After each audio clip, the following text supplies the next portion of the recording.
a clearing near the henhouse gate sat a little gray hen mourning her fate.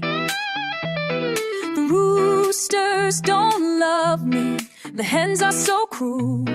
The house is so silent, so dark and so full of sorrow and shadows, of silence and dread. I wish I could vanish, the little hen said.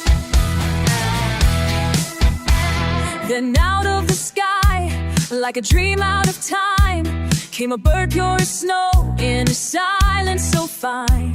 It landed nearby with a voice soft and kind. Don't worry, dear hen, leave your troubles behind.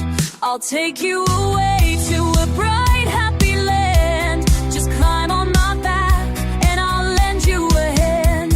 Oh no, said the hen, that dream's not for me. Hens cannot fly and we're not meant to be free. I'll teach you, it promised, your wings can still grow. My wings are too small, she replied with a no. I'll carry you then, said the bird with a smile.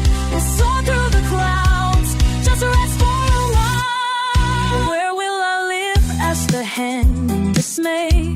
I'll build you a home in a land far away. But I'll be alone, and I'll miss all I've known. I'll find you a cockroach, so you won't be alone. But what if he's cruel? What if he lies?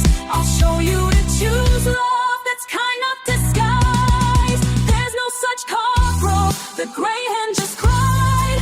The birds that are shivered, its kindness denied. It looked at the hen with a stare wide and wild. Its wings spread like thunder, no longer so mild. Then fuck you, it screamed with a voice like pain. I wanna be miserable, stay ashamed, you shame.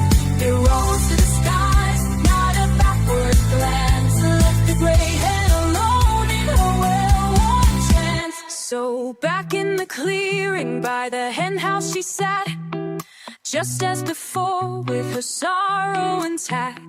No home in the sky, no wings to unfold, still clutching her comfort.